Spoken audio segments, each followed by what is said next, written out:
Good evening.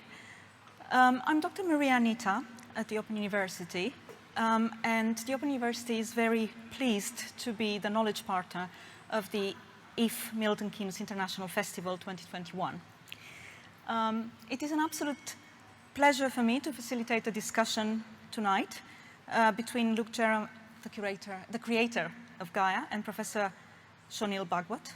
As I'm sure many of us here already know, Luke Jerram is an international artist, the creator of Gaia, and many other art projects which have been exhibited and celebrated around the world, like the Museum of the Moon, his street piano project, and his sky orchestra made up of hot air balloons, playing music at dawn for sleeping people so that it can inspire people's dreams. His latest book, Art, Science and Play, provides a fascinating insight into over 30 of his projects, his evolving practice and his ever-changing approach to art. Professor Shonil Bhagwat is an interdisciplinary scholar at the Open University, whose research centers on the links between environment and development, with a focus on key environmental concerns such as food security, biodiversity, conservation, climate change, ecosystem services and sustainability. Presently, he's also our head of school in the School of Social Sciences and Global Studies. He will be speaking to us today about a fascinating project he's involved in, which aims to map sacred earth around the world. Before inviting first Luke to speak, I would just like to say a couple of things about my own research interests. Now, I'm a religious studies scholar, and one of my particular interests is ritual. And recently I have been writing about a new theoretical concept in collaboration with an interdisciplinary artist, Sophia Ilse, and we talked about art ritual. And what Ilse and I claim is that by looking at ritual as art and art as ritual, using the various theoretical perspectives that are there in art history and religious studies, we can have a much better understanding of what goes on in this liminal space where people curate special and sacred spaces. Of course, I'm extremely interested in Gaia and public interaction with Gaia, precisely because it seems to me that it reclaims something of the public attention that the art of cathedrals and religious buildings used to have in the past. I'm therefore very interested in how people connect with the artwork, and I have been collaborating with Bill G, the creative director of the festival, to invite reflections on Gaia and the earth. And we have really collaborated on two different projects. One was Letters to the Earth, Writing to a Planet in Crisis, where we invited some of our colleagues at the Open University and other public speakers to write a letter to the Earth and kind of film it, like a digital letter in a way. And I also conducted some workshops on, in a way, public engagement with Luke's Gaia, and also with the earth. And these were, in the end, they were workshops for our OU students. Before I invite Luke to speak, I wanted to say just one more thing. And this is something about the idea of the sacred, because as a religious studies scholar, obviously this is something that interests me greatly.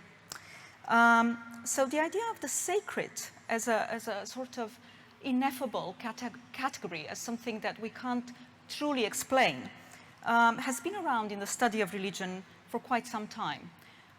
Beginning with 19th century scholars like Rudolf Otto and Mircea Eliade in the 20th century, scholars have tried to understand what the sacred is and what does it mean for religious people. And indeed, for Mircea Eliade, we are all religious. We are homo religiosus. We're all born with that ability.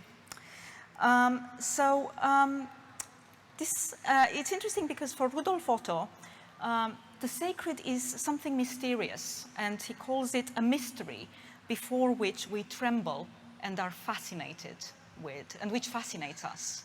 So it's something mysterious before which we tremble. And some scholars claim that with scientific and technological discovery, modern societies have experienced a disenchantment. We no longer experience the sacred because discovery lifts this veil of mystery. The Earth is mapped and is seen on Google Maps, and all these previously enchanted groves are no longer mysterious, are no longer hidden treasures. They are, you can see them on Google Maps. But of course, on the other hand, we have the post-1960s Earth from space perspective that is, has been made possible by science and technology, and has brought a new appreciation for the Earth. Of course, Luke's Gaia really brings to the fore these discussions of the sacred and how the sacred is perceived and experienced by us modern people, as well as the fact that this perspective of the Earth as one entity, the Earth seen from space, is one enabled by science and technology, which are also intricate aspects of how we can live sustainably on the Earth. And what is exciting, I think, about what Shonil and Luke will tell us tonight is that we can be enchanted or re-enchanted with the Earth, both through our senses and via artistic and digital media. And we will also think about, or try to think about, new ways in which these experiences can perhaps change the ways in which we experience the Earth, in which we see and relate to the Earth. So it is my great pleasure to invite Luke Jerram to speak to us about Gaia.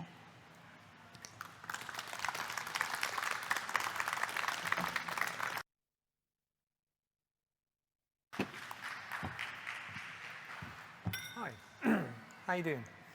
Yeah, so my name's Luke, and the artist who made this Earth artwork. And I'm based in Bristol. I've been making artwork now for about 25 years, something like that.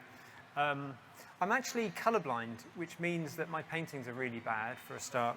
But that colourblindness has given me an interest in visual perception, in the processes of how we see. And lots of my artwork is sort of inspired by that interest in perception. As a kid, I was one of those kids who would sort of take apart a radio to find out what was going on inside, or a television, and then you try to put it back together and it would not quite work as it did initially. And artists and scientists often have that curiosity in mind. So lots of the artwork I make sort of combined arts with science. And all these images here are actually photographs of the same thing. They're images of viruses. And I was looking through a newspaper of images of viruses a long time ago and realized that they're often, these brightly colored objects. But actually, you find out that viruses don't really have color. They're smaller than the wavelength of light itself. So I worked with a glass blower to produce a glass sculpture of viruses. They're about the size of a football. And we've made a whole range of them now over the years, from HIV to the coronavirus recently. And what's I suppose interesting for me is that the objects, these glass sculptures that I've made, you're sort of attracted to them, but you're also repelled by them as well. But the photographs have become part of the language of virology. They're used for scientific communication, so they get used in medical books and textbooks and science magazines and things like that. The reason I'm showing that is it's also on the opposite scale to this artwork. I'm interested in scale and what it feels like to stand next to something that's been either blown up or shrunk down. And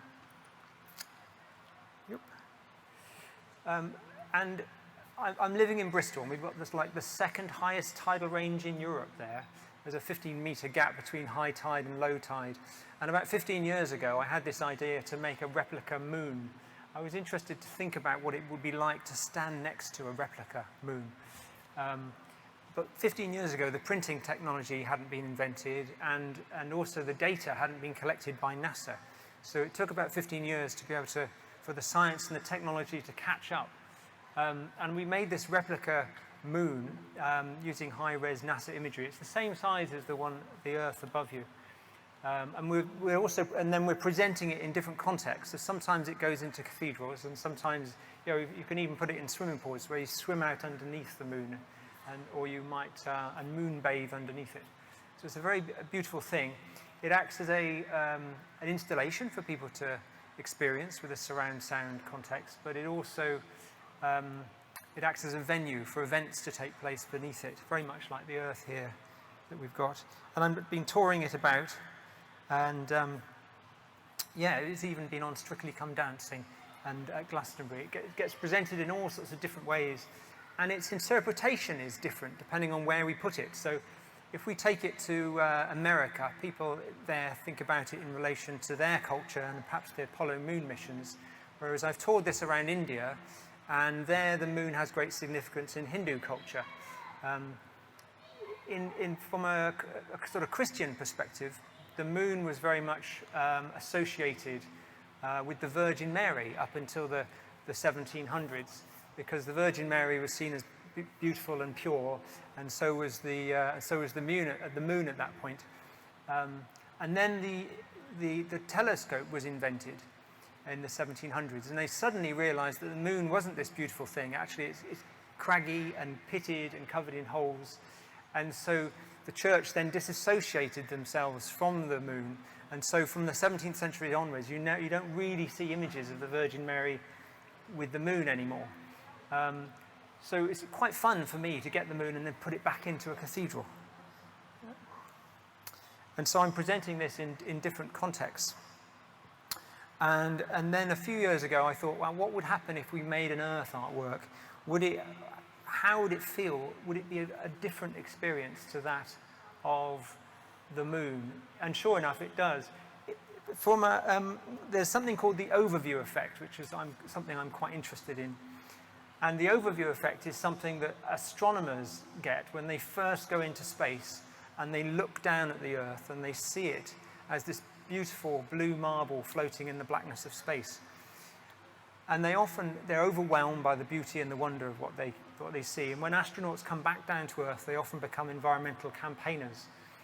And that's what I was hoping to convey with this Earth artwork, so to hopefully give the public a sense of what it might be like to be floating in the blackness of space. And when it gets dark in here, the artwork will look much better because it's a light artwork. So I'm looking forward to seeing what it looks like later on this evening. And the artwork I've made, Gaia, is also, what I'm hoping is it will act as a space to allow people to have conversations about the environment and what we're doing to the planet and how we need to change our society to make ourselves more sustainable, I suppose. And up in Hull next month, I'm exhibiting the Earth in Hull Minster, but this time we'll be presenting it with loads of trees that have been donated, and then the public can sponsor a tree, and then all those trees will then be planted across Hull afterwards. So what I'm hoping is that as this artwork tours in the future, it'll actually leave a positive, not just a sort of educational value, but it'll actually have a physical, environmental value to the planet as well. I've pulled up some other projects that I've done over the years that relate to the environment. So this project I've made, this is called the Palm Temple. And inside, we've got a bell right at the top. And the bell rings every time there's an extinction of a species. There's about 150 to 200 species on the planet that are lost every day. So this artwork is a sort of a sacred space inspired by sacred geometry and architecture and stained glasses of cathedrals, but it is also it's about nature rather than notions of God. And this is at the University of Bristol. A few years ago, I installed a flotilla of fishing boats in the middle of the woods in Bristol. This project's called Withdrawn. And for me, this was about getting people to think about overfishing and how, all these boats are no longer financially worth anything anymore because there's far less fish in the sea. And the installation was something for people to stumble across in the woods, but also it acted as a venue for events to take place in there as well. So we had lectures on fishing, but also choirs performing and all sorts of things as well. I noticed before I got on the train that actually the theme of this talk today is supposed to be about how technology and mapping can help think and help the environment. I think there's something like that. So it got me rather concerned. So I started looking at what I'm supposed to be talking about, and I realised technology is helping now, is beginning to help preserve the natural environment. So from a satellite, you can now track every large fishing boat in the world, and actually, in that way, we're hoping that will actually help conserve the fish. So we know where fishing boats should be and where they shouldn't be. And through sort of satellite imagery and mapping, that can help prevent overfishing. And similarly, through satellite imagery, we can look at the deforestation on the planet as well. So technology and mapping is going to be really useful as a way to help deal with a lot of the environmental problems that humanity are causing. And similarly, you can see whether it's the shrinking of the ice caps or the shrinking of natural lakes around the world. But we'll come to that later. Anyway, it's been a great pleasure to be here, and I'm going to pass you on now to Shonil. Thanks very much.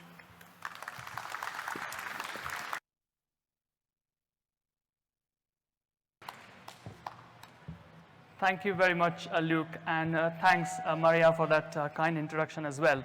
I have been sitting there looking at Luke's magnificent artwork, and I think the Earth has gone around about 15 times as I was sitting there. So it's been 15 days, and that means I have lost the sense of space and time, which is exactly what happens in a sort of sacred, meditative, spiritual experience that I'm going to talk about in a minute.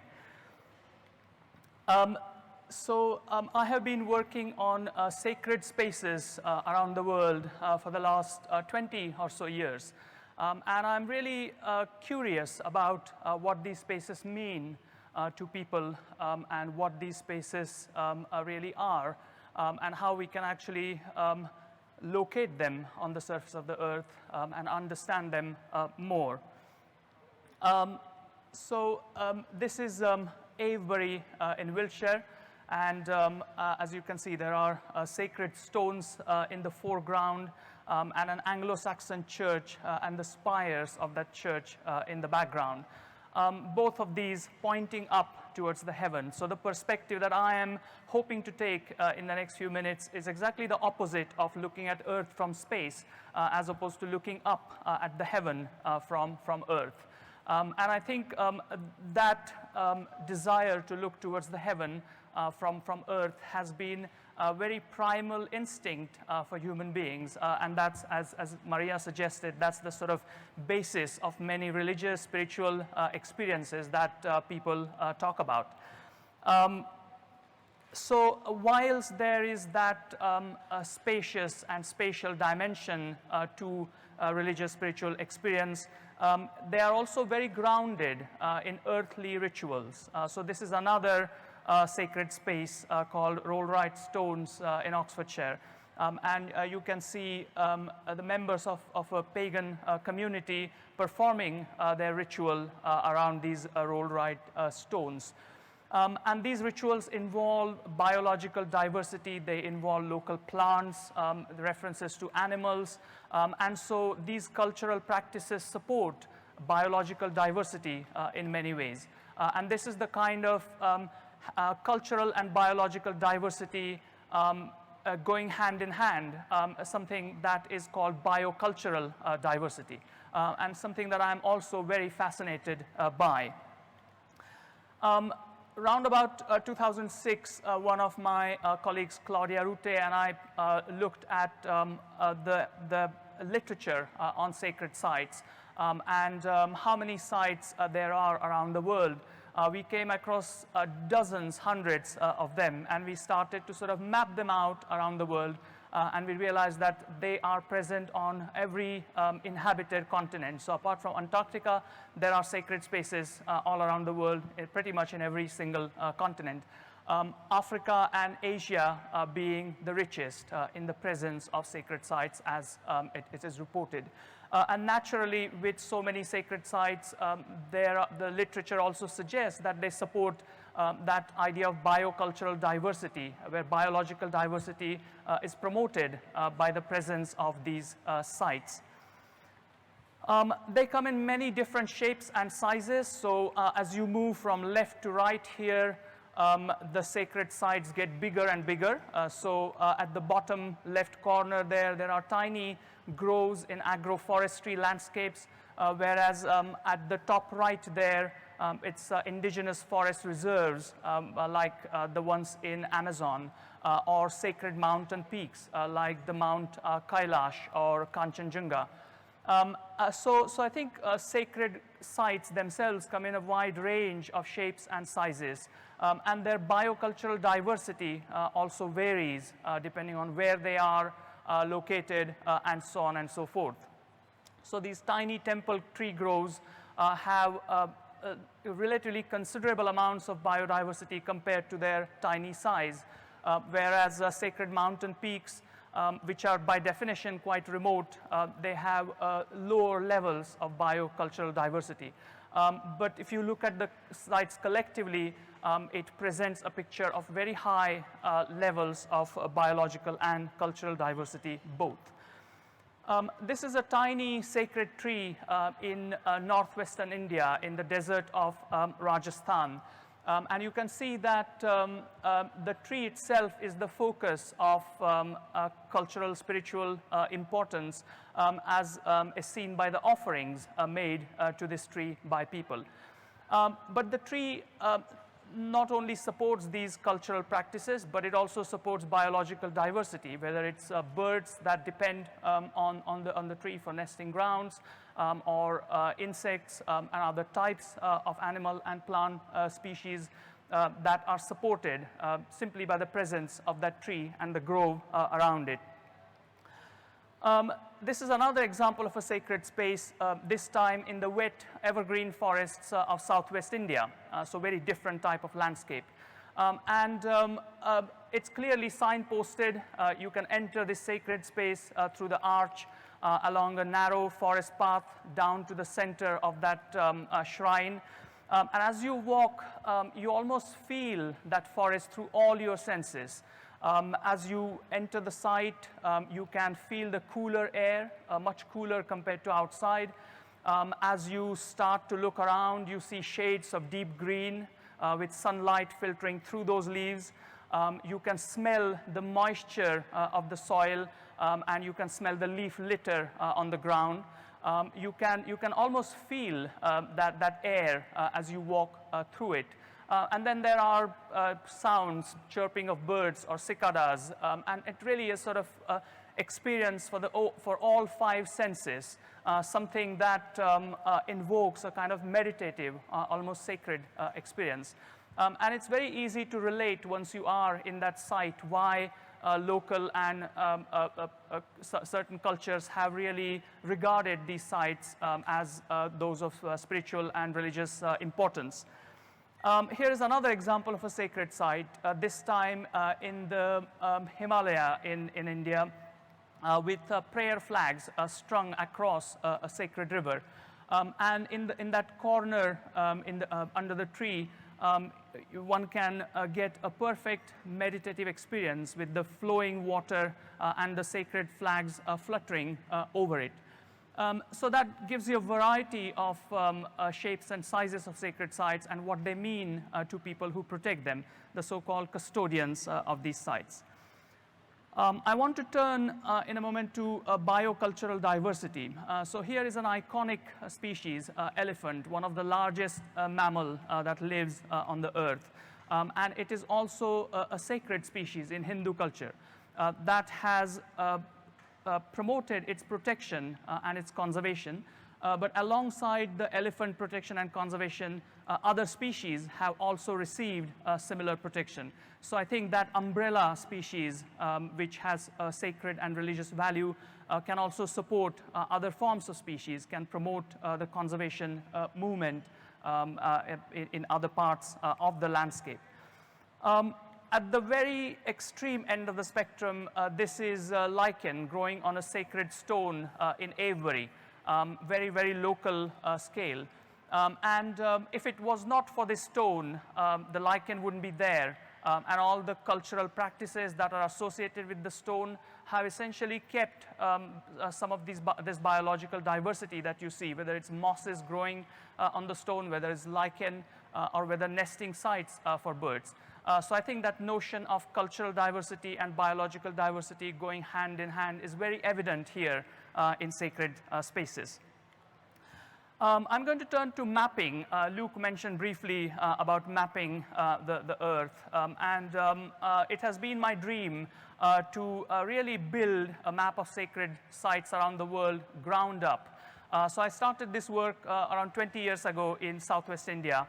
And this makes me very nostalgic looking at this. I was going around this landscape in Southwest India with a handheld GPS in my hand, and with a local collaborator, I was locating these tiny sacred groves and putting them on the map.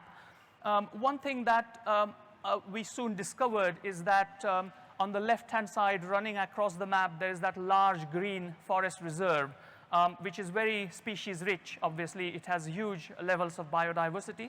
But when we started to count the number of species within these tiny forest groves, the numbers were surprisingly very, very comparable. The presence of these species is really because people have made an effort to protect these tiny groves and maintaining those high levels of biological diversity. One of my students, Ashley Massey, did a mapping of Ethiopian church forests. These are forests protected by Orthodox churches in Ethiopia. And this is an image from northwest Gondar province. So what she did was she created pollination zones around these tiny Orthodox church forests. And that was based on the assumption that pollinators living in these forests, which is pretty much the only habitat for them to be there, would cover a certain area around that tiny forest. And when we mapped all of these pollination zones, it was very obvious that the entire farmland was covered in those pollination zones.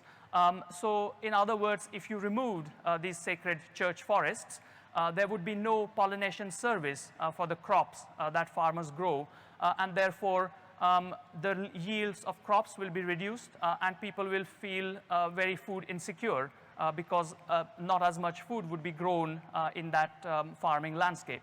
And so sacred forests also provide that ecosystem service, if you like, in addition to the cultural importance to people. Finally, this is a map of Shinto shrines in Tokyo. You can see that in core urban areas, which are in red, shades of red in this map, there's a very high density of Shinto shrines. And Shinto shrines have little forest surrounding them. They are of particular cultural significance to people living in the places where Shinto shrines are present. Even in a very highly urban landscape, there is a large number of Shinto shrines and large number of trees protected as a result. So for the dwellers of cities, it's an important experience to have that nearness to a green space. This is really to reverse what has been described as the extinction of experience of nature in cities. And so Shinto shrines play that very important role of keeping nature and society in contact with each other, connecting people with nature. So through these small mappings of sacred sites, one day my dream is that we could build a large map of sacred sites around the world, and really understand the importance of these sites for protection of biological and cultural diversity in the world. I hope that I have given a different perspective to what Luke has given. It's really about looking up to the heaven through the lens of sacred sites, as opposed to looking down on Earth through space. And yet, both these have very similar intentions. And I hope that mapping of sacred sites and highlighting the biological and cultural diversity and how they are closely connected will really help us to connect nature and society better, and therefore provide that inspiration to the future generations for environmental protection. Thank you.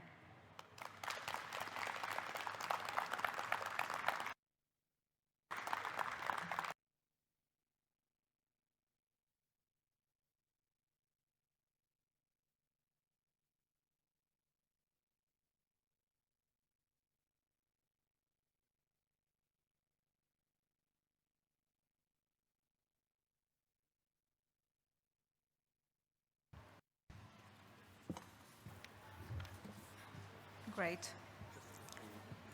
Oh, thanks. Thank you very much. Thank you, Bill. So I should just start by asking everyone to think about any questions that you might like to ask Luke and Shonil. And those of you who are watching at home, if you'd like to please input your questions in the chat. These will be read later as well. So I'll start with a couple of questions, and then we'll open it up to everyone here. So should I not read them? I don't know. I had a couple of questions, but yes, the first one was about, I suppose, sensory engagement, because you mentioned sensory engagement. You know, with the earth, so kind of being in the cathedral or being in the forest cathedral and sensing, you know, what's there, and also that by shifting perspective, as Luke's Gaia makes it possible, you know, how can these two modalities? What is the relationship between these two ways of engagement, or two ways of reflecting on our relationship with the earth? And I wanted to ask you both this, so, you know, what do you think? Go ahead. Yeah, as I was sitting there earlier looking at Luke's magnificent artwork, it almost felt like out-of-body experience, that, you know, I'm looking at my own home from outside it, and not quite able to sort of understand what's happening. So that's one kind of experience. And I think being in a sacred space, the kind of space that I described in my talk, it almost feels like an embodied experience of being there, feeling the site with 5 senses. So I think the effect of both these experiences is very similar. It sort of helps you to reach that higher chakra, if you like, in sort of yogic terms. But yeah, like in body and out of body. Yeah, that's exactly. really interesting. But yeah. the route taken to reach that experience is very different. Yeah, that's really interesting. Yes, I don't know if you want to chip in. Yeah, I'm putting the earth in different contexts, Yes, basically. you are. So Yes, I'm putting yeah. them into cathedrals. And in some ways it's a cheap trick, because I've got the framework of the architecture around me anyway. So almost, if you place a large object within a cathedral, it's beautifully framed. And the acoustics of a cathedral are quite special as well, you know. They are. I mean, yeah. if you imagine, yeah, you might have spent a month walking, you know, in the 13th century, we're walking for 1,000 miles to get to your amazing cathedral. And when you arrive there, it's the largest building you've ever seen in your entire life. Yeah. So there's a sense of sublime. You're sort of overwhelmed by the beauty of it. And not only that, the acoustics of this extraordinary space are something, you've come from your mud hut, effectively, and you've arrived in this cathedral that's so big so overwhelming. You're in awe and wonder, and then the acoustics, this echoing property, will also have a massive impact. It makes you feel really small. There's a sense of sublime, and that sense of sublime, that awe and wonder, I quite like to try to use that within my art. I can kind of frame that and employ that as a part of the artwork that I'm presenting in that space. So there's a good kind of correlation between the experience of art and experience of sacred spaces. And of course, artists have often been used in sacred spaces around the world since they were ever invented, you know. One thing I was going to ask actually was, what was your definition of a sacred space? Because, you know, in England now, sacred, you know, not everyone is a believer, you know. People don't generally go to church so much. So a sacred space can be, you know, a football club at the end of the road. You know, that can be the sacred space, more so than the cathedral or the church that no one visited. So it's, you know, that definition of what is sacred is really interesting, isn't it? And what's important to us, and that changes over time and in different cultures. Yeah. Absolutely. I mean, the kinds of spaces that I am particularly interested in are natural sacred spaces. So those spaces that have some form of nature in them. But you're absolutely right that that definition is changing over time. So I can think of an example of Whiteham Woods, which is a site of special scientific interest. Yeah. And the experience that one can get by sort of going into Whiteham Woods through that you know, tree-covered forest path is very similar to some of my experiences of visiting sacred spaces in Southwest India. So in terms of the kind of embodied experience, it's very, very similar, but Whiteham Woods is as far as it can get from a sacred grove in Southwest India in many different ways. Mm. That's so interesting. And like I said, in my research nowadays, I'm reflecting a lot about this, you know, interaction between art and ritual, and kind of applying definitions that are true for art to understand ritual and vice versa. And one thing that, you know, I'm not an art historian, obviously that's not my subject, but I heard a good definition of art the other day, which is art is anything you can get away with. So, you know, as long as there's a patron that embraces it, or a gallery that, you know, hosts it, then it becomes art. So I was thinking that, well, that's true for ritual and like religion as well. You know, it's anything you can get away with in a way. That's a good encompassing definition. Okay, well, I like that. Yeah, I mean, what is art for me? Oh gosh, where to start? Yeah, I suppose art for me is about creating a new way of seeing the world and kind of communicating that new way of seeing to other people. And I suppose sacred spaces do that as well, don't they? They communicate a way of seeing the world, of interpreting the information in a new way, I suppose. And that's what a lot of the artwork I make does. It's a demonstration of a different way of seeing. It changes perspective, and that's exactly, like you said, the perspective in a cathedral. It can be in a cathedral, yeah. But a few years ago, I put a giant water slide down the middle of the high street in my city in Bristol. It was a 100-metre long, big water slide. And it was a lot of fun, and thousands of people turned up. But what it was, it sort of demonstrated a new way of seeing the city.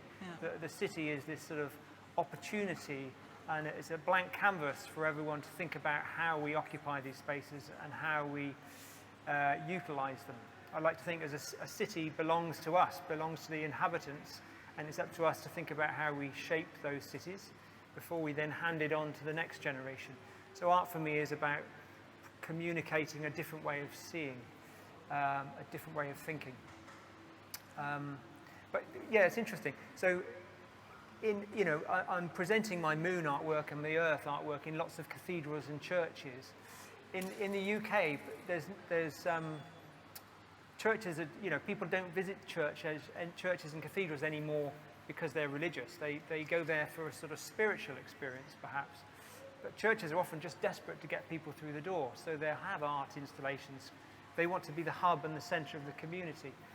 And when you arrive in a cathedral in the UK and you see my artwork, people sit on the floor, they get their mobile phones out, you know, they experience it in the same way that you might do here.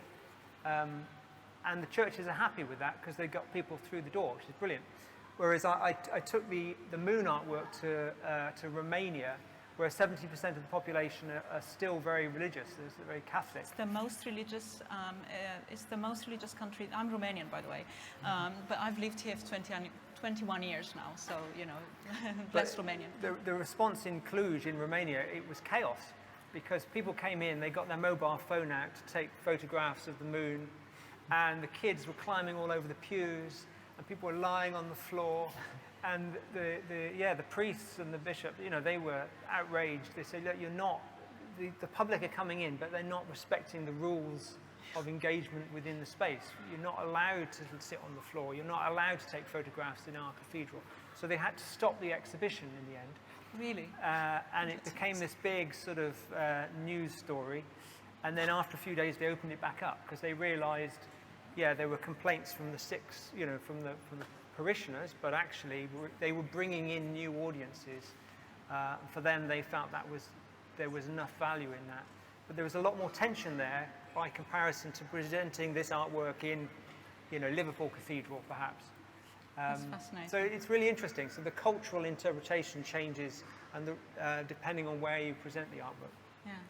Did you also find that the responses that people had to the Earth artwork versus the moon artwork were very different? Because I guess in terms of sort of historic specificity of these two celestial bodies, moon is something that we see almost every day, whereas Earth, it's a very kind of different perspective that arose only in the late 1960s. Yeah. So does that influence people's responses to the two artworks?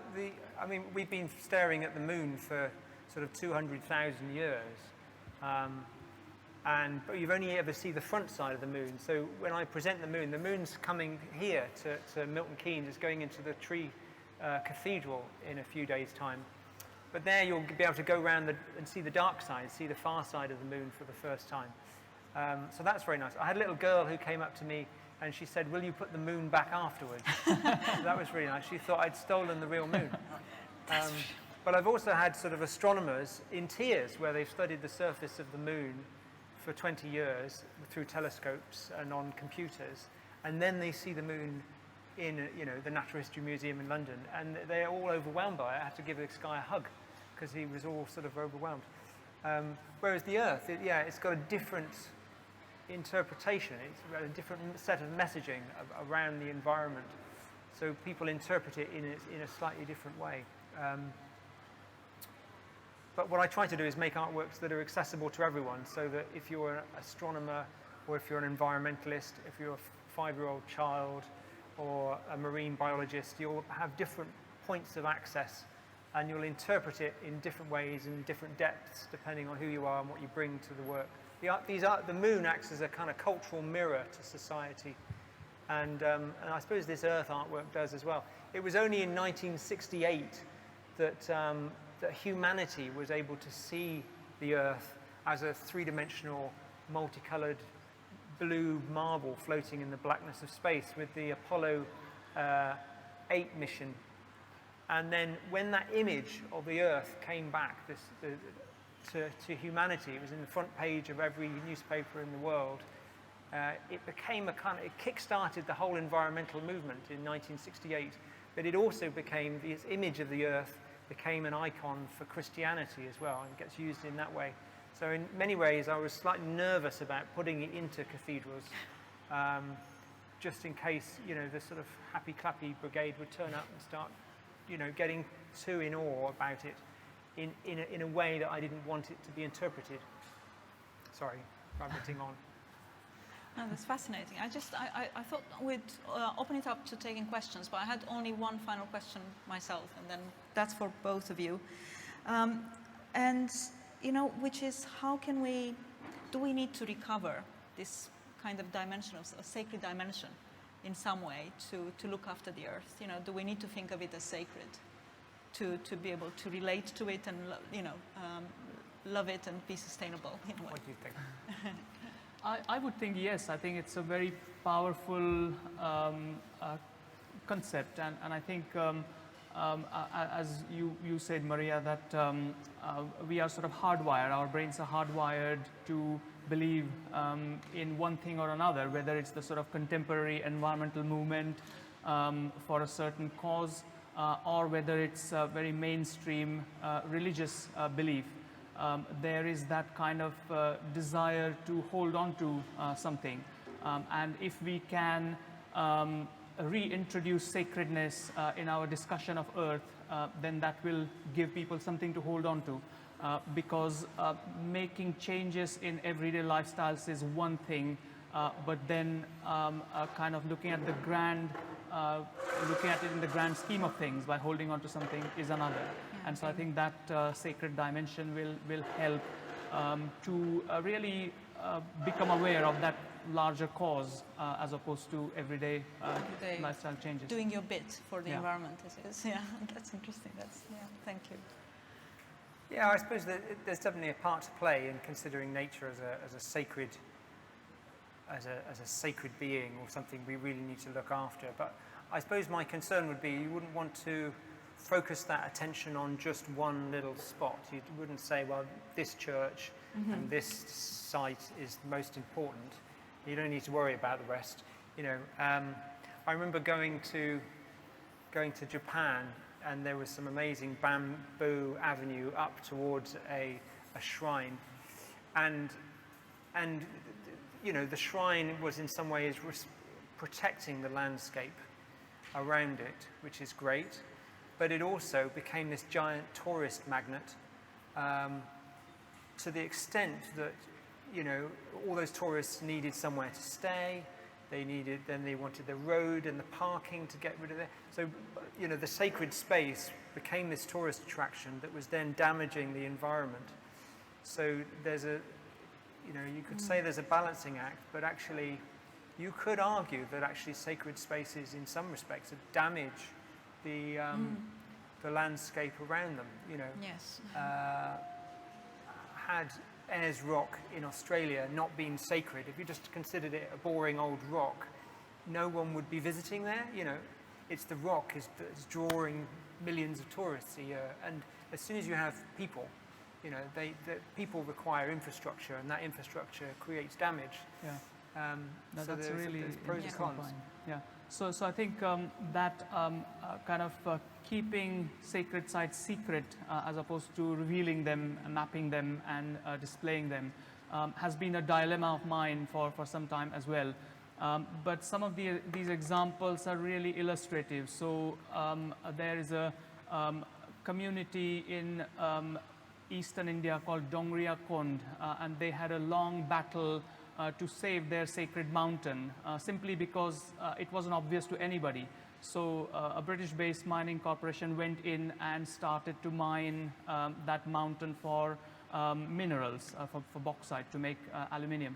And I think that's when this fight against the sort of industrial encroachment on a sacred site started.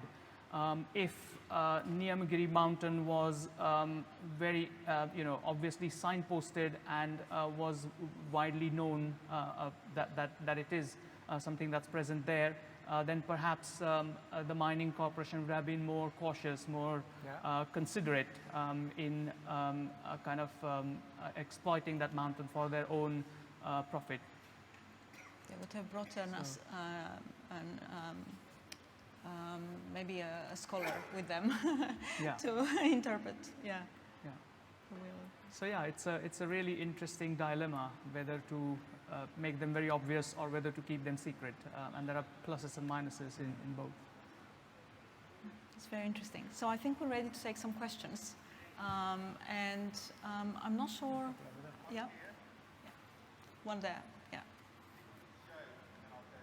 Okay.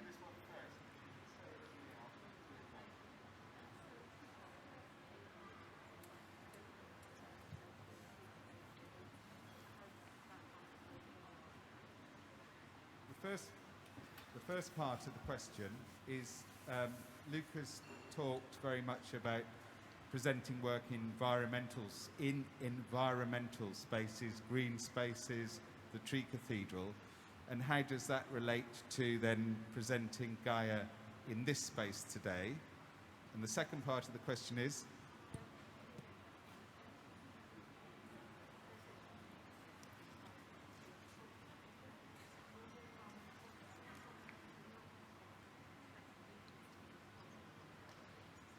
and the question is partly being asked because back in 2008, there was a citywide survey of people here in Milton Keynes about their cultural experiences, and many people in Milton Keynes identified shopping as a key cultural experience, which was a surprise. So I think that's part of that. And then the next question is over there, wasn't it? Yeah, so I mean, it's a very different context, isn't it? Presenting the Earth here, and then we've got the moon in the Tree Cathedral. They're very different spaces. The Tree Cathedral is going to be really beautiful. It's very contemplative. You know, for me, it's an ideal setting. The only thing about doing it outside is that you know, you're limited to presenting it there for a few days because you're exposing it to lots of wind and weather. Whereas here, it could stay for a month or so, and it'll be fine. The benefits of presenting it here are that, you know, you can reach people that won't have heard of the festival. You can reach people that won't have heard that, you know, people will stumble across it in this context. And so you can reach a broad and diverse audience. So that's really good. But also there's a tension here between an artwork that has an environmental message and then some of the shops selling fast fashion just round the corner. You know, so there's a bit of a problem there, I think. And it's how we reconcile those things. I think there's a bit of a tension. But yeah, there's always benefits and drawbacks to presenting artworks in different contexts.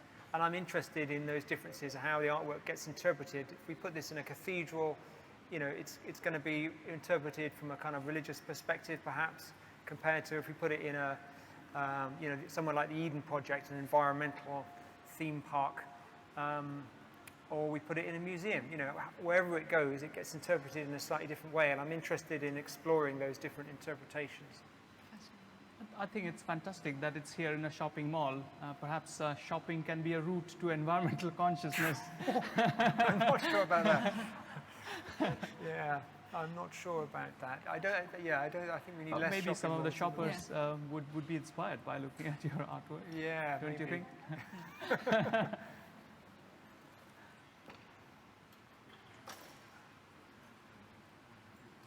I think there's another question.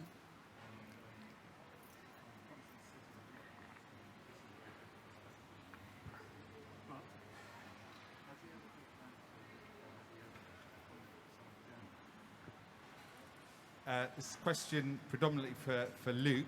Been talking about seeing the world in a different way with a different perspective, and here we are seeing the world in a very different perspective because we're underneath it. And second part of the question is, have you ever thought about hanging it the other way up? Yeah, it'd be good, wouldn't it? No,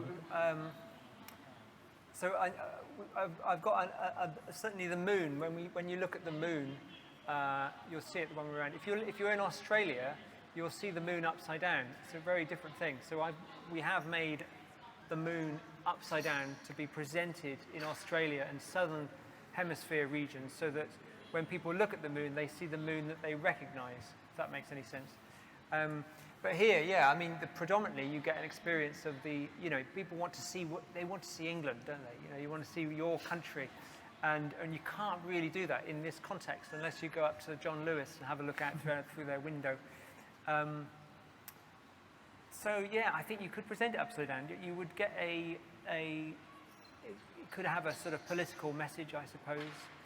I mean, who's to say that the Earth isn't the way round that we think it is? You know, I did a pitch once to the BBC. I wanted them to present the weather forecast with Britain upside down, or perhaps sideways like that, just to give people a different perspective on.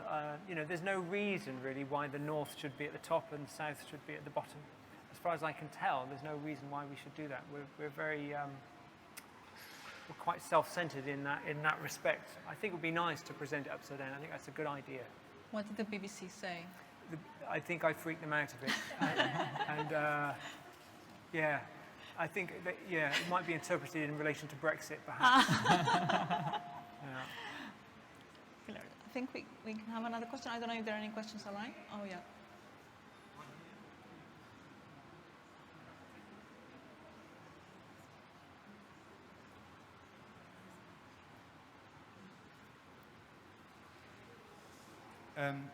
Looking at Gaia here, it's very clear that there is so much water compared to land. And is there any evidence of water being considered sacred space for cultures around the world? Oh, yes. Yes, there is. So there are islands around the coast of Tanzania, for example, where a large parts of the landscape are considered sacred, and some of the coastal landscapes have sacred connotations as well. And obviously freshwater bodies, lakes, rivers are considered sacred. So yes, water is quite an important element of the sort of sacred notion. And also I think water as a material features very commonly in sacred spaces. So a lot of the mountainous sacred spaces, for example, have a live stream running through them because water is a kind of life-giving substance, and it nurtures the animals and plants and humans. So yes, water is a very important element of sacred spaces. The other thing I was going to say is that the name of our planet, the planet Earth, it got its name from the fact we're all on soil, whereas actually the majority of our planet is covered in water, which we can see here. So, but we didn't realise that when the name of our planet was sort of given or created or came into being. So, but yeah, if you were an alien looking at our planet, you'd probably say that would be the planet H2O or planet water or something like that. You wouldn't say it's the planet Earth, because it doesn't really, there's far more water than there is land mass.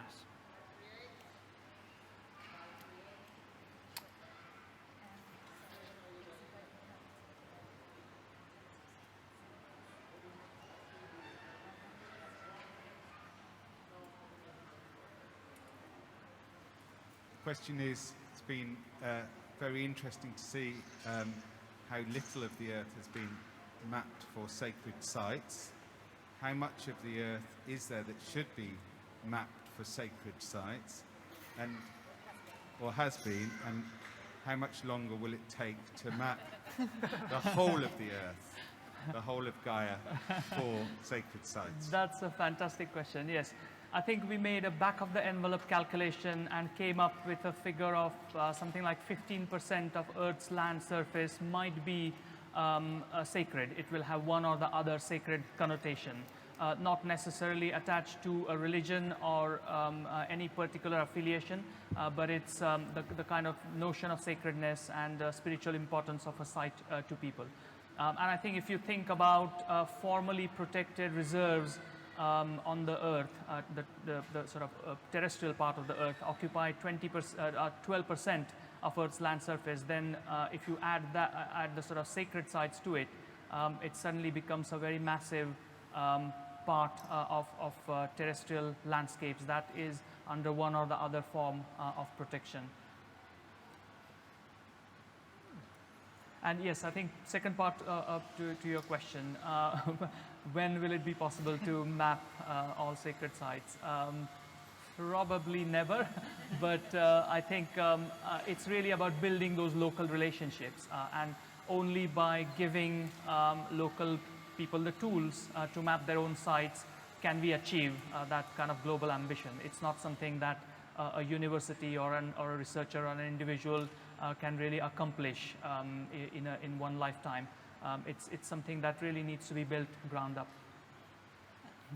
Yeah, I mean, you could argue that you know, if you build a community, if you've got a village of 100 people, there's somewhere in that village that's going to become important, whether that's a tree or whether that's a special stone or whether you build a little shrine. And it's just the nature of humanity that we build and create little sacred sites. And depending on the population, whether you're a population of a village of 100 people or a town with 10,000 or a city with 100,000 people, there's going to be a number of sacred sites that are created as a part of that humanity, depending on the density of those people. And the more money will be invested, and the larger the sacred site will be, perhaps, over time. I mean, I wonder whether, by building a church in the middle of a village, a really big church, whether that actually helps grow the village and more people will congregate there as a consequence of that belief in that sacred sites. And so you could actually end up doing damage to that space. Certainly in the UK, you would put a church on the top of a hill, or you'd put your church or a cathedral in some location that's in the heart of the community, perhaps. So I suppose it's whether having sacred sites is actually damaging to the environment in some respects. In some cultures, I can see that you're going to that by having a shrine, you have authority to then protect the landscape around it. But perhaps in Christianity in the UK, maybe that hasn't happened. I don't know. I just think there's a different purpose to sacred sites, and they behave differently depending on whether your sacred site is in India or whether perhaps it's in Blackburn. Yeah, that's very likely, and I think that local cultural context is probably very important and influential in how the site is received by members of a community. That's right, and there are lots of ideas of green pilgrimage these days, people kind of being, in a way, competing to be greener on pilgrimage, and which is, I suppose, the pilgrimages of the past were really without much in the way of, technology and travel. You would have just walked to a sacred site. Yeah. But now people fly to a sacred site, or, which is the sort of damage then that can be done, right? Which is what you're thinking about. Yeah, no, I can understand that. And of course, for Muslims, green Hajj is, kind of also considering ways in which they can engage in the Hajj, in a green way. So walking or taking the, kind of public transport rather than, public transport, sustainable transport rather than flying. Yeah, no, that sounds like a good way forward, I suppose, doesn't it? Crikey. Right. Do we have any other questions? Any other questions? There's a question that's come in from the viewers at home. Celestial bodies were mentioned in the talk by both speakers. Both the Earth and the Moon as celestial bodies are often represented in different world religions. Are there any other images or symbols that have such a strong impact as the Moon and the Earth? Crikey. Sun. Yeah, well, the sun is another celestial body, isn't it? Yeah. So, yeah, certainly in religious perspective, there's all sorts of iconography and imagery that gets used. Certainly in Christianity, yeah, the earth became this sort of symbol after it was then, after that, those first photographs came in the 1968 Apollo 8 missions when they came down to the earth became this sort of symbol for Christianity. But now often you see, symbols of hands holding the earth and doves flying above it, all those sorts of things. So that's used very much in contemporary Christianity. But I think every religion has a set of symbols that relate to it. The moon, of course, has been vital and a really important part of many different religions, because the moon acts as it's been used as a way of measuring time. So it affects all the calendars as well. So the moon is both used as a symbol, but it's often there because it's helping to define time itself. Yeah, the moon is also, yeah, it gets interpreted in all sorts of different ways. It's a nighttime light source for navigation. So, you know, when you go around medieval churches and cathedrals, they might have a clock. You know, when you go to Prague, you'll see the very famous clock, but it's got a moon on there and a sun. So it could then tell you when there's going to be a full moon, and then that would help you to make the decision about whether you're going to walk at night to the next city. So to know whether a full moon was coming up would be really useful, because at night, under a full moon, you can work at night, you can bring in the harvest, but also you can use it as a way to navigate, to travel, as a way to think about traveling to the next town, the next city. And of course, I think the appearance of the new moon is also very important in Islamic culture and in Christianity for the definition of Easter as well. So yeah, celestial bodies are often incredibly important in that context. And of course, yeah, churches as well have also been used as a way of controlling time. You'd have a church bell that would tell you when to get up in the morning, when to go to work, and when to come to church. So the measurement, the communication of time itself has been really important throughout the whole of Christianity, and the invention of clocks and the invention of the measurement of time. I could go on about that all day. It's a different thing.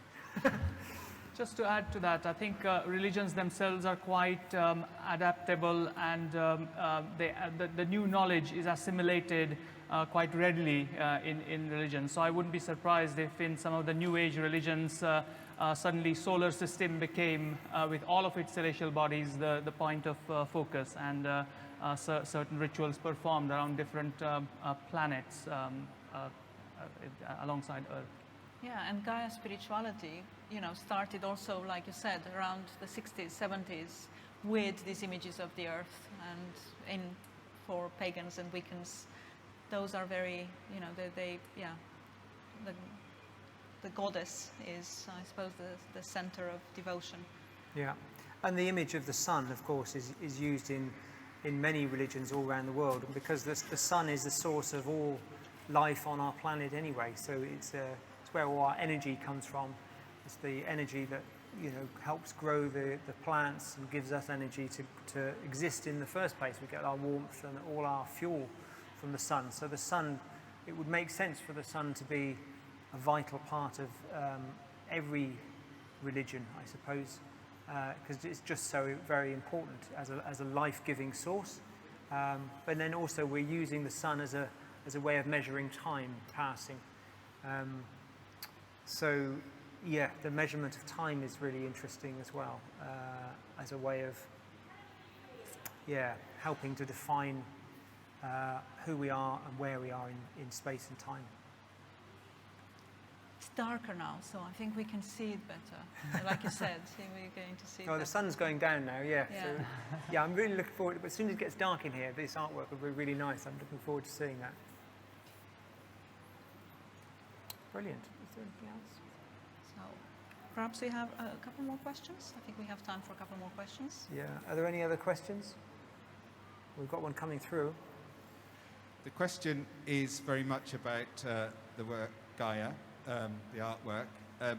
Question is, how many images are there that make up then this image, the whole thing? And when were they taken? So how long ago is that? What time is that is represented here? Yeah, so I know, it would be very nice, wouldn't it? I think the next stage for this artwork would be to have it as a live video projection, showing Earth as it is today. That would be a very nice thing. But yeah, this artwork is made out of high-resolution NASA imagery that was compiled with a satellite, you know, going around taking thousands of photographs, and then all those images are sort of stitched together by NASA. And it came from, I think, September 2014, something like that. That was the particular date they have in mind. So yeah, I mean, if you to look at the Earth now, then there'd be a bit more environmental destruction. The ice caps would be a little bit smaller. But yeah, I mean, it would be, that would be the next thing. But actually, if you think about it, it's actually a very difficult thing to try and photograph the Earth from all angles simultaneously at the same moment, because the clouds, everything's moving and changing continually, whereas the Moon is in some ways much easier to photograph because it's quite still and static by comparison. There's no weather, there's no atmosphere on the Moon, so you can spend 6 months photographing it if you like, and all those images will stitch up quite nicely together. So yeah, the nice thing about NASA is that they provide all this amazing data for free as a part of their educational remit. When I made a beautiful moon artwork, and I had to make one for China. It was good. Went into the Beijing Olympic swimming pool. And the arts organization over there, they said, well, could you make it from Chinese space data instead of NASA? And I said, well, if you give me the data, I might be able to do it. But of course they couldn't, because the Chinese government want to hold on to it. They don't want to communicate their data. It's all about power and control for them. But without me knowing, they changed the press release last minute to say that the moon that was presented in the Beijing Olympic swimming pool was made of Chinese space data. So it became a tool for kind of political power, really, to show how great the space agency was. And it was sort of, partly funded by the Chinese government. So, art has this huge, art can have this sort of political power if you're not careful. Yes. It's a form of soft power. When you create public artwork, you're creating it on behalf of an organization. The commissioner. So you have to be slightly wary about creating public art. I mean, here I'm presenting this artwork as part of the IF, International Festival of Milton Keynes, and that might be partly funded perhaps by the city council. So there's a value. It's sort of saying, look, your city is important, and we value culture within it. Whereas if I take this artwork and I take it to some other countries, I'm responsible for putting street pianos in cities for people to play, other installations, and I often find that mayors suddenly turn up out of the blue at the press release, and sometimes they're not even invited, but they turn up to sort of stand by it and say, look what we're doing for the city. So they sort of they bathe in its democracy. Yeah. So I have to be slightly careful where I present my artwork, because I don't necessarily agree with some of the politics of the countries that I'm working with. So yeah, it's interesting when you start thinking about public art, about who it's for, what it's for, who's paying for it, and why it's there. And it can be quite complicated. Fascinating. So, I think there are no more questions. Yeah. Just time for wrapping up from the panel. Brilliant. So in that case, I suppose I should just end with saying that, well, obviously, thank you both very much, and say that the Gaia exhibition continues until the end of the festival. So that's on Friday, 30th of July. And Luke's Museum of the Moon is on from the 22nd to the 25th of July at the Tree Cathedral. So plenty of time. Plenty of time, yeah. Go and see the moon. It's nice. Take your kids. Have a good time. Thanks very much. It's been great. Thank you. Lovely to meet you.